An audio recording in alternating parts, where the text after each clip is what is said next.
Hey, it's Drybear. Final Fantasy XIV is about to have its latest expansion launch with Dawn Trail, and with MMOs, especially ones that have been running for longer than 10 years, getting into them for the first time is incredibly complicated and very difficult for new players. So today, I wanted to walk you through what you need to know to get started in Final Fantasy XIV Online, starting today and in the year 2024, and things that'll help you get through those barriers, because honestly, Final Fantasy XIV is this super polarizing MMO where when you first start, it's not the experience you're going to get at the end, and it's always worth it to get to the end once you get through all the other systems and learning. Now, in an effort to keep this video as short as possible, I'm just going to go through all of the things that you need to get started and the things that make Final Fantasy XIV different, but I'm not going to go into an exhaustive list of the endgame activities and all the little subtle things that go into the game itself. The first thing to talk about is the biggest blocker for anyone trying to get into Final Fantasy XIV, the main story or the main scenario required to complete it, because the best way I explain Final Fantasy XIV to people that haven't played it before is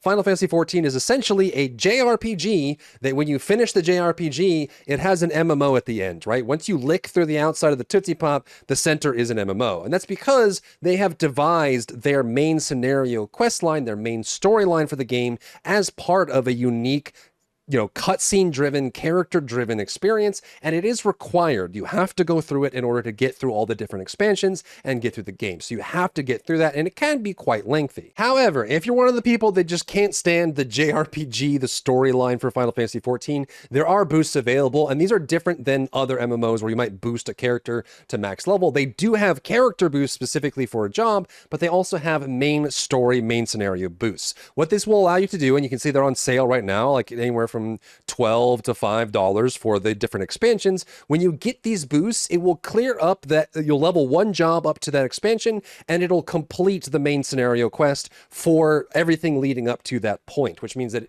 you won't have to go through the JRPG to get to that point. If all you care about, I've had many friends, people that I've talked to that just care about doing the end game activities, the raids, the dungeons, playing the classes. They don't care as much about the story, though I think it's a huge miss to miss out on that opportunity. If that's what you like, you can easily skip those things and get to endgame. And keep in mind, with every expansion, as your level gets higher, classes get more evolved, they get more expressive, they get more abilities, and so they get a little bit more interesting. However, it is probably the best experience to start from the base level, work your way up, complete the campaign, and also learn the jobs that you're playing. The base level, like levels 1 to 50, and then 50 to 60, and even up to 70, are quite simple in the rotation, the gameplay, the abilities, so you get used to the basics of the gameplay very easily, and you also get introduced to all the characters. And one of the reasons that people love Final Fantasy XIV specifically is because they have the ability to see these characters evolve over time, right? We've been watching these characters grow as part of our story for a better part of over a decade,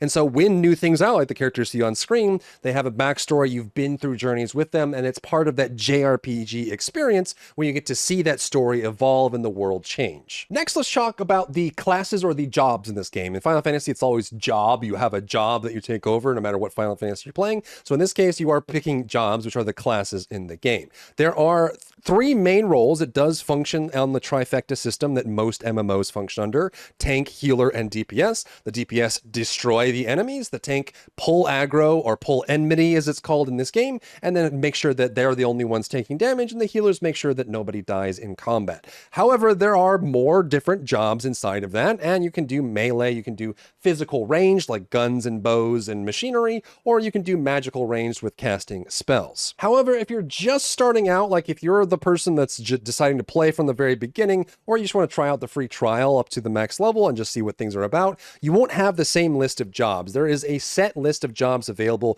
at the beginning when you're making your character, and some of these won't even be the same job names, and that's because the game started like a traditional Final Fantasy game with basic jobs that level up into advanced jobs. So some of these, like Paladin, Warrior, all of these have like a base level White Mage, Summoner. They have a base level version of that job like Thaumaturge or Conjurer, and at level 30 you can unlock the advanced version of it. And that's why things get kind of weird for people that just start the game, because people say, what the heck is a Thaumaturge? What the heck is a Conjurer? When you have people that are on forums and stuff talking about, should you play White Mage or should you play Astrologian, and they're not using the same names. That's because you start with basic jobs. So if you're just starting out and you just want to level, maybe pick out the one that turns into a job that you like. So Warrior starts as Marauder, you may want to start there, but keep in mind that as you get further into the game, you'll unlock other jobs that are only available through a job quest. So things like Dark Knight, things like Gunbreaker, things that get added in expansions like Sage or Dancer or Reaper,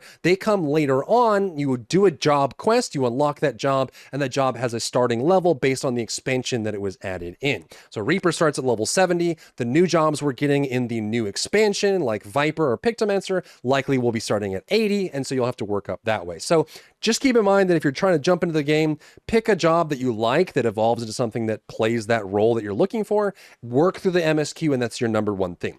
Another tip for you as well, if you're just starting out, the MSQ almost always will get one job from the beginning to end level. So if you start at the MSQ, it will always get you to the end of the current expansion. The MSQ gives a ton of XP, so you just be able to boost through that on one job all the way to the end. And I got to give a mention to these limited jobs in the game. There's currently one with Blue Mage. They're adding a new one, Beastmaster, in the next expansion. And these, I like to call these fake jobs. They're not real jobs, they're fake jobs. They are limited jobs that have, like, they're basically like a fun-free vacation. They're like the summer episode in like the beach episode in an anime. You get to try out the job, and they're limited in what duties they can queue for, what content they can join in on, and that sort of thing. But outside of that, you can't do them in like full endgame difficult content, and you can't party up in certain situations because they are a limited job. So you get that option to play if you're bored or you want to play something else, but those don't fit onto the main roster of the game. Now let's talk about something super unique to Final Fantasy XIV. It's part of the Final Fantasy universe, and most Final Fantasies function this way, and you'll be able to recognize it if you play a lot of Final Fantasy games, but it's quite different for an MMO to do it this way. And that is, you have one character in Final Fantasy XIV, and that one character can be every single job in the game, which is different than most MMOs traditionally, where you make a character, that character is one class, and you level it up, and if you want to play a different class, you have to make a new character. So what's great about this is, as you're going through unlocking jobs, you'll get these job crystals, these soul crystals, and these allow you to be that job. And once you have unlocked the jobs, you can freely and instantaneously switch between all the jobs, swap them out, become a different job, and eventually have them all on one character in one place with everything available, so you can play as much as you want as you go through, right? And that's what's great about this game, is if you level up to a certain level and you don't like a job you're playing, you can unlock a new one and play it on the same character with the same main story progression. We talked about the scenario, the requirements for completing that. And once you have that done, you're done for that character on that account. You don't have to do the main scenario again. You can just switch to a new job and play that new job in the new content, or level it up separately. And keep in mind, some of the ones you unlock, like I said, the ones in the expansion that you unlock start 10 levels behind that expansion. So Reaper starts level 70, so if you finished Shadowbringers and got to level 80 and you wanted to switch to Reaper, you could certainly do that and just jump to level 70 and finish it out that way. Now, once you have more than one job unlocked, you can create these hotkeys for them by going to your character sheet. You bring this up, and then you actually will go to a gear set list. So when you have a crystal equipped and you have the job ready to go, equip all the gear, and then you want to save that to your list by creating a new one. So create new gear set, and it'll save that, and you can click a save, and then you can just have this icon, drag it to your bar, and then you have a list of jobs that you can swap to at any time once you have these unlocked. So you just click it, it'll swap. You can't do it in combat, and you can't do it during a like an encounter, like a dungeon, a duty for queuing up with other players. But if you're outside and out of combat, you can switch to these as much as you want. Now let's look at the actions, the traits, and the role abilities for your job that will actually be carried over, because this is a little bit different than other MMOs. It's kind of a side effect of being able to play every job in the game all at once. So you'll have these actions as part of your spell book, your spell list. You can have these as part of your class or your job, and you'll unlock these as you level up and go through the game. However, because there are shared roles, right? So if we go back to this screen, you can see there's 4 tanks, 4 healers, and all of these DPS. You will have role-specific abilities that get applied to that entire category of role. So you can actually have these shared, like every tank has access to all of these abilities that are useful for all tanks. So you have these shared abilities and functions that you can have there. And there's also traits that explain more of your job and things that can happen as your abilities evolve as you level up. Additionally, there are Disciple of War, Disciple of Magic, and there's also Disciple of Hand and Disciple of Land. So these are your combat jobs. I did a bunch in FF11, but I don't do any land or hand in Final Fantasy XIV, but these are all your life skilling, and these aren't actually jobs. So you can actually switch to a fisher, you can switch to a goldsmith. These are super fun to do if you like crafting and grinding, and you can actually make a good amount of guild doing so, the in-game currency, if you want to do it, but they are certainly optional if it's not something you want to explore. Next, let's dive into combat, because I try to explain this in a way that makes it make sense. Final Fantasy XIV certainly feels different in combat than most MMOs, and there's a reason for that. Final Fantasy is an IP that has existed for a very long time, since the early 90s, late 80s, and so you've had a lot of fans that are focused in on the Final Fantasy genre. And one thing you'll notice about Final Fantasy in combat is that it has one of the longest global cooldowns out of any MMO on the market. It's over 2 seconds. It's very long.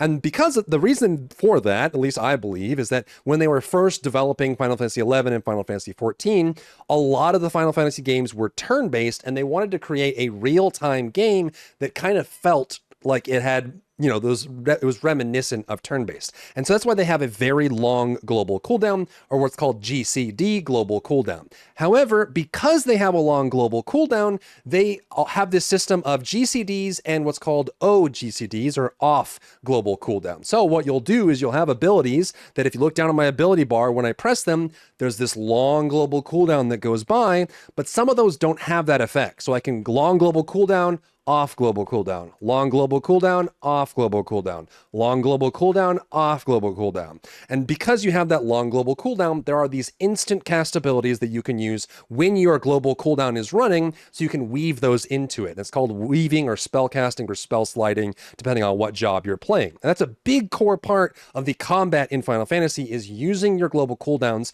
moving, positioning, doing your thing, and then using all your off global cooldowns while that global cooldown is running, and you're juggling both back and forth. Not to say that there aren't global cooldowns in other MMOs and there aren't instant cast abilities in other MMOs, it's just this is very integral to the combat for Final Fantasy XIV. Now, especially if you are trying to level from the beginning, one thing that I would recommend leaning on, which makes the leveling experience way easier, is really relying on an actual chocobo. So you can get these Geisal greens in town or on the auction house, and you can bring with you a chocobo which will match your level, and they can attack, you can set their role, they can be a tank, a DPS, they can help support you, and it makes the leveling experience far easier, especially if you're doing anything in the overworld. And what's great about the chocobo, especially if you have a lot of extra loot that's dropping, is they actually have the ability to carry items. So you can go Control-Shift-I to open the chocobo saddlebag, which puts extra items on there. So you can actually bring a chocobo with you. It's called Companion in the menu system, so just look for Companion, summon your chocobo, you can customize them, you can add things to them, they can carry things for you,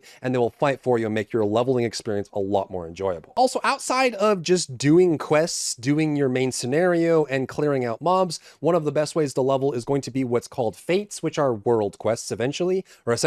So these things that pop on the map that have like these different icons, and they'll have a timer on them as well. You can go to these fates in all capitals, complete them, get a bunch of XP for it, especially with your chocobo. It'll help you clear things out, and it's an easy way to level outside of the main scenario. Or if you've already completed the main scenario for the level that you want and you're playing a different job, you can swap it up and go do fates as well. Now, I've jumped into a quick dungeon to demonstrate a unique aspect of Final Fantasy XIV that a lot of people have trouble getting over in the first place. Most MMOs that are focused on real-time action combat will have a very specific, like, when you see something, you have to get out of it. Final Fantasy XIV, due to either the server tick rate or just trying to be more turn-based, they have this system where when you actually see an AoE on the ground, all you have to dodge is the indicator. So there will be this bright orange indicator on the ground that shows that an AoE is about to go off. And then once that goes off, then the effects will play. So an explosion will go off, or you'll see visuals or something like that.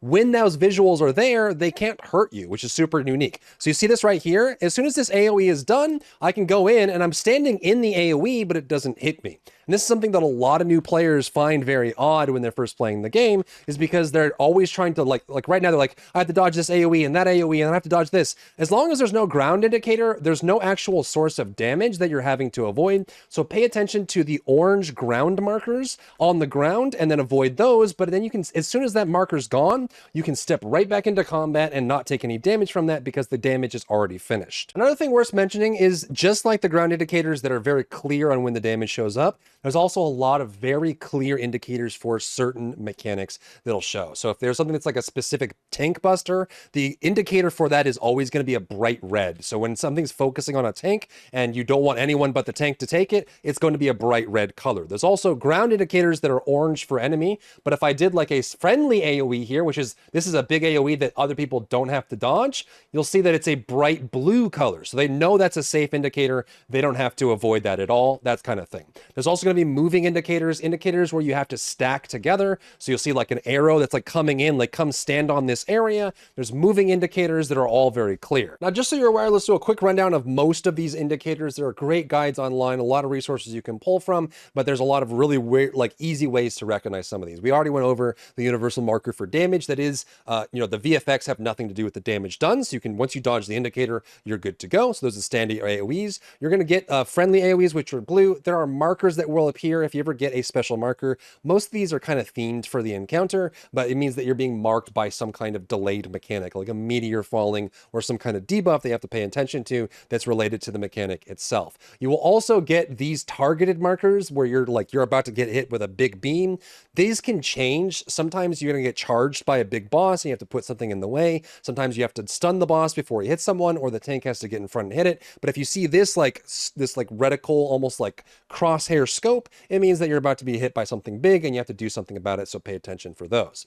This is a big one that people get confused by. These purple tethers that are lightning beams, that means that you need to get far enough away from whatever you're tethered to break the chain, and it'll turn into this like dotted line, which is really nice. So if you ever get this purple marker, it just means to get away from it until it changes color, and then you're safe and you're good to go on that one. Another big one is this pulsing AoE. You'll see a ground target here. It almost looks like a nuke is landing. You'll see a small orange radius and then this big pulsing wave that comes out of it. This is a fall off damage AoE. What this means is that the closer you are to the center of it, the more damage you'll take. The farther away you are from it, the less damage you'll take. So when you see this pulsing AoE that's going out, just get as far away from the center of it as possible to take the least amount of damage as possible. Some of these are pretty self-explanatory. The eyeball, you just have to not be, your character needs to physically not be looking at what the AoE is. So if the eyeball is here, turn your character around so you face the other way.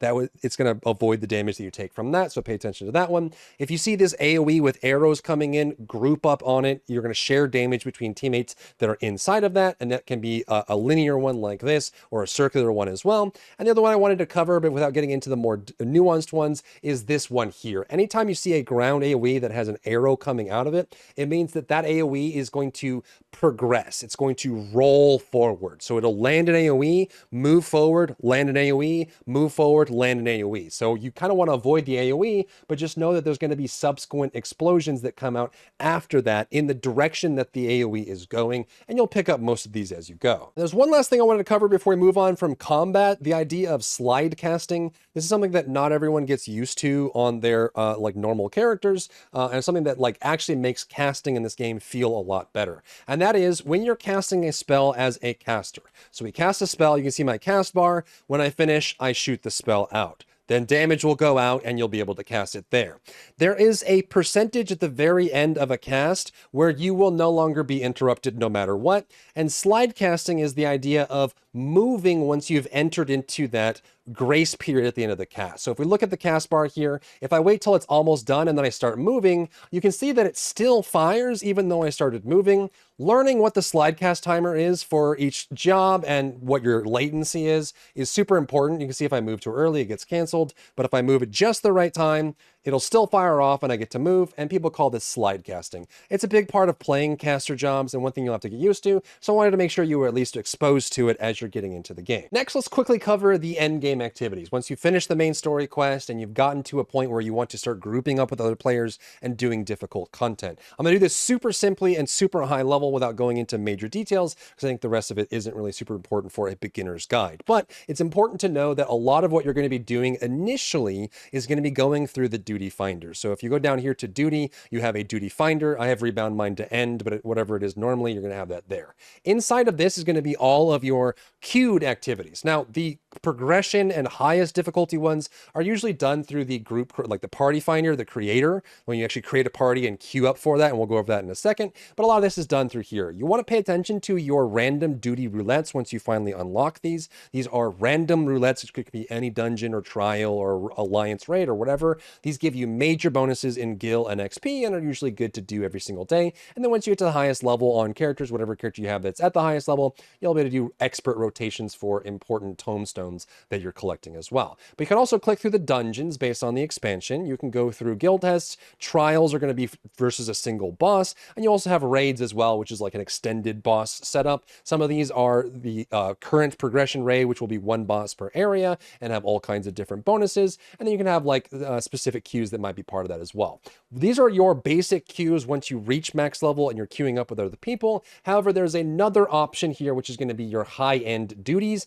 And these are going to be your difficult versions. There's Unreal, Ultimate, or Savage. You've probably heard people say these as part of explaining Final Fantasy Endgame. These are your higher difficulty modes, which drop these, and you'll want to click over to high-end duty to get that. Once you start getting into the ultimate, like, most current content in the game, if you want to get into this for like rating, it's super fun. It's very complicated, but it's a lot of fun. Anyone can get into this. Don't let anyone gatekeep you out of it. The way you're going to do that outside of the duty finder, where you're just queuing for queues, is going to be with the party finder. So if you go down here to party and you go up to party finder, this is where you're going to go. And then they'll specify based on what it is, what they are looking for, what roles they have. Remember, blue is tank, green is healer, red is DPS, and you can find anything in the game here. This is basically just a postings board where people put up for, I need other people for this fill, and they'll do old content, new content, or cutting edge content. You can even filter by the high-end duty. If there's anyone doing the current content at the highest difficulty, you can filter by that as well and join through these parties, and you usually make a lot of friends and a lot of people that you can queue with later on. And also these can be done by your world that you're on or the data center, and you can even jump data centers as well. Now, as it stands right now, most of the duty finder and group activities are done through your data center, which is the center, like the collection of servers that you have available for the server that you're on. However, you can jump data servers within your region by going to character select, right-clicking your character and going to visit another world server or visit another data center. You can actually select the world or data center and swap over. This also will give you access to new markets that might have different prices on the auction house, or give you new groups or no queues. You might find that in other regions, even though you don't want to transfer your character, you can visit them temporarily and allow you to access their queues and get part of it. You won't have access to like your full company or your link shells as part of that, but it is a way for you to experience other sides. And some people exist on one data center or one world, and they always visit other worlds for different styles of content. And you might find that maybe your world isn't doing a lot of Savage or Ultimate content, and you might want to swap over to one that's doing more of that. That is an option for you. And since we're on the topic, we may as well mention this. Data centers and servers are separate. Data centers are the collection of servers, and the server is there. You can move between these, but you can't leave your region essentially unless it's connected here. So you'll have this as a choice. If you're planning to play with someone, ask them what data center they're on or what world they're on. Remember, as long as you're in the same region, you can still jump over to their data center, jump over to their world, and play with them that way. It's not a huge deal. But if you wanted to be on the same server as them, you certainly can choose, but you can jump if you need to. Next, let's go over travel, because it is actually super easy in this game. It's very convenient to get around, and there are many ways to do it. There are mounts in the game, so you will unlock mounts partway through your initial leveling experience, and there is a mount guide that allows you to select through all the mounts that you've earned and different ones that you can use, and you can kind of swap between them as you want, and they have different options there. On the mounts, you'll notice that some of them say that they're terrestrial, and some that say that they aren't. That's just going to show their movement, and there is flying in the game as well. So most mounts will have the ability to fly up in the air once you unlock it. The flying unlock is going to be by region. So once you first unlock flying, it's going to walk you through a quest line to figure that all out. Then when you go to new areas, which is essentially new expansions, so when you go into Heavensward or you go into Stormblood or you go into Shadowbringers, there's all going to have different ways to unlock flying. And currently, I believe they're going to keep with this in the new X pack, but there is a way to reveal where the unlocks are for that flying. You need to collect what are called ether currents, or these big glowing green flying arrow casts out in the world. You'll have to go around the world collecting those in the new area. Once you've collected them all, you'll be able to fly after the fact. The next best thing to think about for is going to be the teleport for any traveling. Clicking the teleport will open up all of your teleport locations. It takes a small amount of gil to go to these, and you'll add to this location list as you progress through the main story quest and get aetherites. But if we jump to a town, we can actually go to these major aetherites. You can also, by the way, on a map, you can find them and click on them and go straight to them. You'll use this while you're completing quests. And when you're inside of a town, since you can't mount, you'll notice that there's these little baby aetherites all over town, and you can instantly teleport to those by using the Ethernate, which is available in any major location, any major town. Just click on this and you'll be able to click on these individually, or just go to the location. And when you click on it, it'll teleport to that part of the town. When you first get to a new area, these won't be activated. So you'll have to, just like waypoints would be, you'd have to go through the town and activate all of these and collect them all. But then once you have it, you can just freely go to these teleport, and you can go to new regions, new towns, new cities, teleport inside of those cities, especially if there's no mount available. And it's a very easy way to get around the map. And we'll finish it up to try and make this video at least a little bit shorter. Let's go over the menus and the inventory and all that stuff, because there are some things to know. The first thing let's talk about is going to be the quest icons that you want to pay attention to. So we just talked about getting ether currents for your to unlock flying.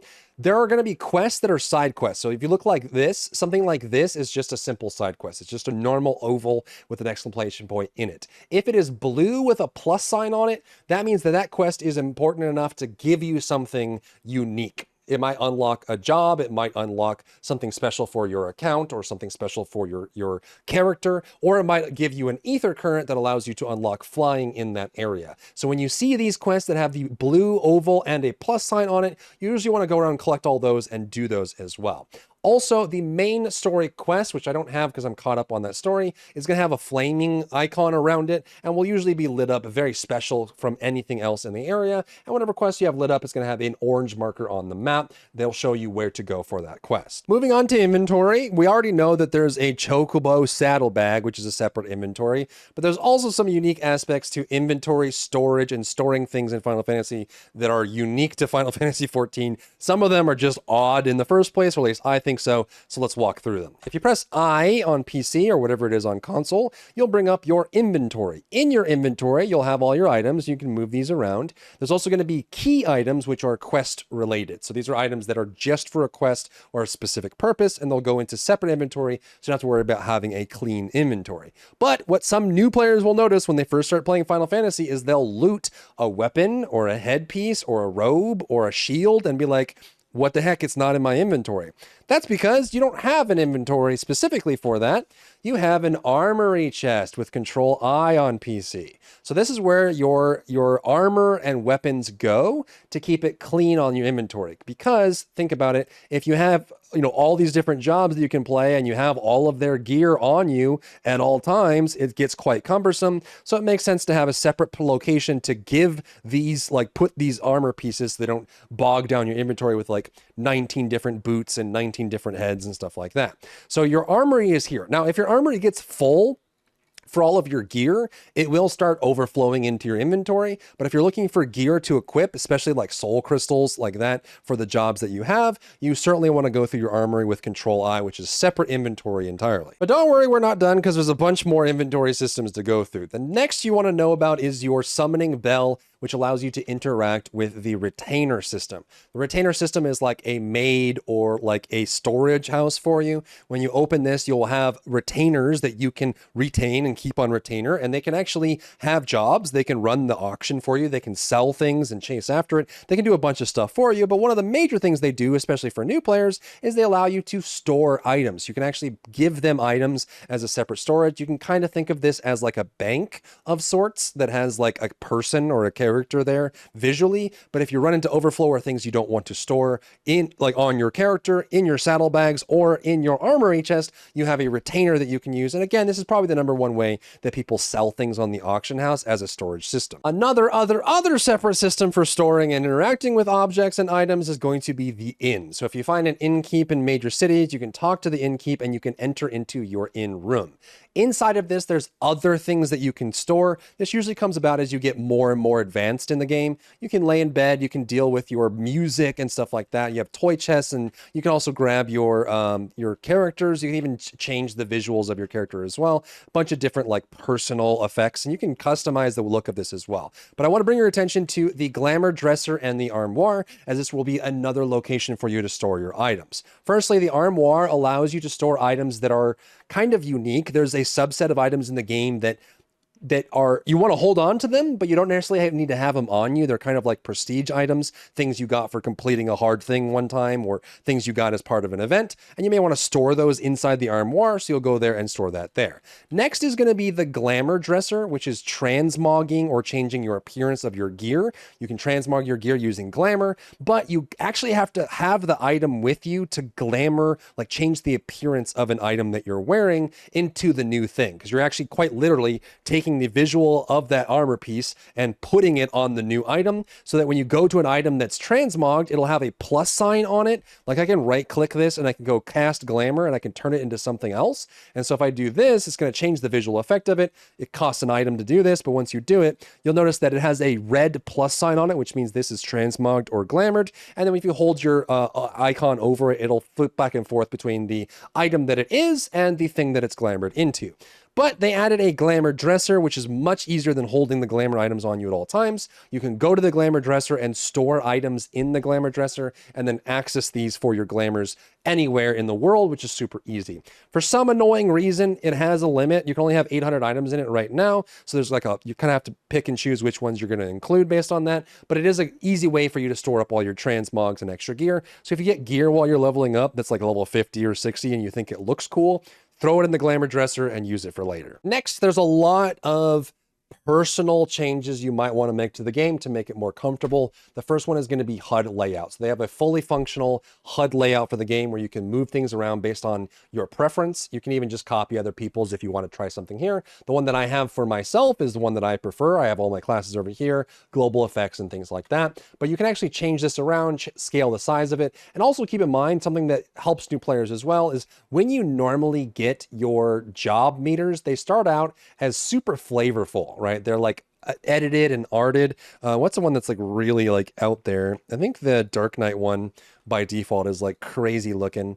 So if we set this back to like the normal mode, you can see like this is just a meter, right? Like this is actually just a meter showing whether I have something active or not, but it's got like the Dark Knight helm and the glowing effects on it. If you don't like that, you want it to be simpler, you can go to HUD layout, click on it, and then go to the settings button, click switch to job simple mode, and it'll just turn into like a normal everyday meter that you can use once you get used to the job and kind of have that function there. So that's an option for you. You want to move things around. There's also a ton of options in the game that will fit to your every need. So if you're playing the game and something feels uncomfortable, check out some of these options. There's tons of stuff in here like turning on and off friendly effects, so you can actually make the battlefield seem clearer, which you'll find by opening up the system menu, going to character configuration, and then going to character. And you can see down here in the bottom middle, battle effect settings. So you can show limited on your own effects, none on your own effects. You can change the effects of your party. You can change the effects of other people walking around or PvP opponents. So if you find that you're getting into a group battle with a normal 4-man party or an 8-man or an alliance raid, you may want to limit some of these, like show limited, which is simplified versions of the effects, or none, or maybe you just want your effects on screen and no one else's to make the battlefield clean and not so spammy. You can change things like having character-based or camera-based movement, whether you if you move your camera, your character goes with it, or your character can separate from your camera and move around. A lot of people have preferences on that coming from different MMOs. You can change that under character configuration control settings here at the top. If you scroll down from that on movement settings, there's a big one here with cutscene skipping. This is something that is a big integral part of Final Fantasy XIV, and keep in mind that most of the Final Fantasy XIV community is patient and forgiving, but every time you enter into a dungeon or a trial or something like that, there's going to be a lot of cutscenes showing the environment and the setting and all of that. These settings are nice because if you've previously viewed a cutscene, it'll automatically skip it. You don't have to press anything or skip it yourself, which is nice because you'll run into a lot of them as you do content over and over. Another nice one is if you go down from control settings under character configuration to item settings, having these open all for all of your bags, you notice that like my inventory here, all of these are different bags. I just have it as an expanded view so I can see all of my items, but you can change this as well and set it to like normal. Like you'll probably see this inventory normally when you first start the game, which to me isn't very readable. You can change this under item settings and character configuration to be expanded, so you have a bigger inventory, or open all, which is what I like, which is basically one big container for all your items without having the tabs and the separation. You can do that for your retainer as well and just have one big giant thing on it, which is I think is a lot cleaner, and there's options like this that exist in the settings. And those are most of the big settings that you're going to want to be aware of and that make your experience better, especially reducing effects and increasing your bag size. That's a big thing for new players that come into the game. And the video is already long enough, so I'm going to cut it there, but hopefully this gets you ready for Dawn Trail, playing Final Fantasy XIV, and gets you aware of everything that goes on. And trust me, once you get all of these things down, everything flows naturally, and once you get through the JRPG to the final MMO that is Final Fantasy XIV, you'll most likely fall in love with it if you've made it that far. And of course, leave some tips down below for people joining Final Fantasy XIV if you have others to share. If you found value in today's video, leave a like down below, leave a comment for the algorithm to help this video get seen by more people, and don't forget to check out my other channels for other content and other stuff and other things.